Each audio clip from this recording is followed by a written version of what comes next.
Hello, friends. Welcome to More Theories. Let's review the just concluded test match between Australia and India played at Adelaide Oval. It's a masterclass in cricket for a one sided affair. From the time Rohit won the toss and decided to bat first, I was skeptical because India's performance against strong sides, especially Australia, in pink ball cricket, day night test match, is not too great. We have won pink ball test match, I think, against Bangladesh before, but against Australia, their bowlers were too good, and they are coming back with a vengeance because they have tasted defeat, a very big defeat in the last match. India won by a 295 runs margin, and in a ground which is supposed to be a very favorable ground for Australia, that is Perth. So when we went into Adelaide Test, we should have been much more prepared and much more careful. I feel the first wrong decision by India was to bringing back Rohit Sharma. Bumrah had led the team very well. Yes, Rohit was earlier appointed as the captain for the entire series, but India could have changed its decision because Rohit is not in form. He has not been performing very well as a batsman. So how can he command a spot in the team just because he is captain? Bumrah led the team very, very well, and he was able to actually marshal the bowlers exceedingly well, and he led by example. So I would not have liked Rohit to come back into the team and lead the team, and then we elected to bat first.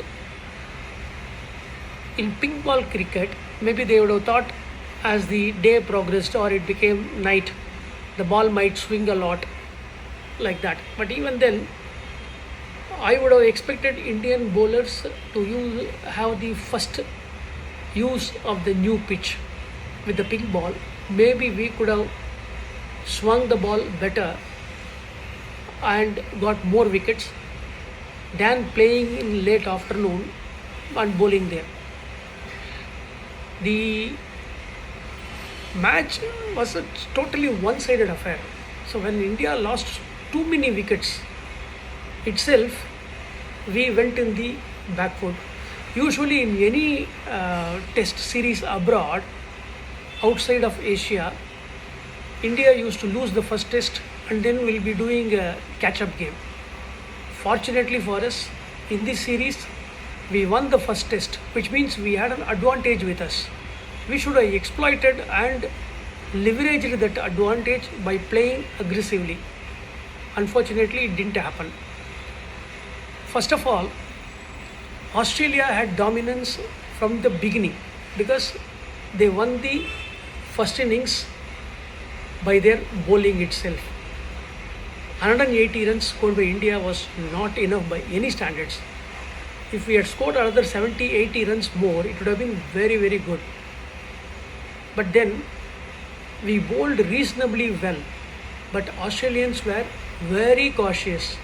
They warded off the threat from Bumrah, very carefully playing him away, and Rohit showed very unimaginative captaincy. He didn't rotate the bowlers fast enough, and he gave very long spells to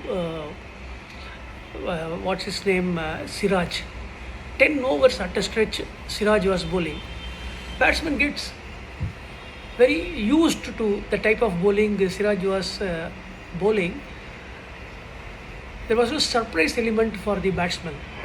If he had rotated the bowlers faster, giving them a 3 4 overs spells, it would have been better.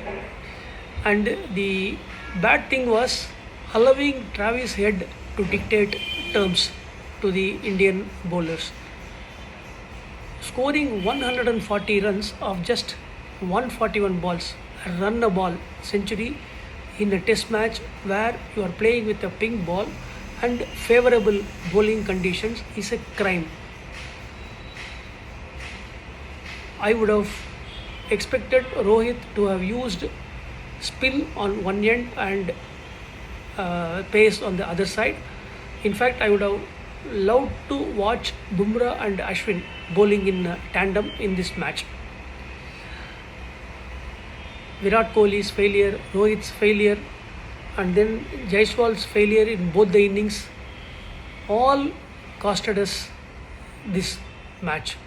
And I was very, very disappointed with Ashwin's batting, especially in the second innings. I don't understand when Nitish Reddy was playing really well. He's the find of the two, I would think. Nitish Reddy played really, really well. Ashwin should have supported Nitish Reddy. Instead, he started playing poor shots. Two consecutive deliveries, short pitch deliveries, he tried to hook. That is from the Australian captain. He failed. He couldn't hook the ball. I was thinking in my mind, if he again tries this, he may have a faint edge and get out. Exactly the same happened. He was not able to connect the ball, and why was he trying to hook? He could have ducked the ball and saved his wicket. He should have played a second foil to Nitish Reddy, which means India could have scored at least another 100 runs more if they both batted together. Nitish Reddy was put into pressure because Ashwin got out, and then quickly we lost more wickets. When he was standing with Bumrah, he was left with no other option but strike fast. So overall, it was a very, very disappointing match for India.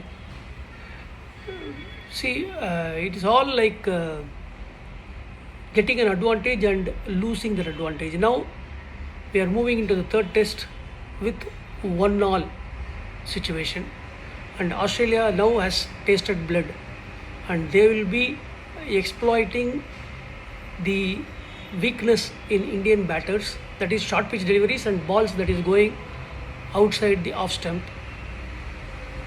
quite consistently. Australian bowlers are very consistent actually. They were pegging away on the outside the off stump line, and the short pitch deliveries that they were bowling is also very, very threatening to the Indian batters. Now I would love at least 3 changes to be made in this Indian team for the next test. I would love to have Shami into the bowling team. Rana can be dropped, Arshit Rana can be dropped. He didn't shine well in this test match. Then Ashwin should be dropped and Jadeja can be brought in, or even Washington Sundar can be there. But I would prefer Jadeja. He would give a variety in his bowling, and also an all-rounder, very good fielder. And one more batsman can be recruited. So Rohit should also be dropped for the next test. He can be captain, but he should sit out because he failed in this match. His position cannot be taken for granted, even if he is the captain. The Indian team's overall performance is more important than anybody's stature in the team. So, if you drop Rohit, Ashwin, and Arshit Rana, and bring in Jadeja, Shami, and Washington Sundar, or any other batsman in the reserve, Jural can come in, then India can do really well in the next test. Let's hope for the best. Thank you for watching. All the very best.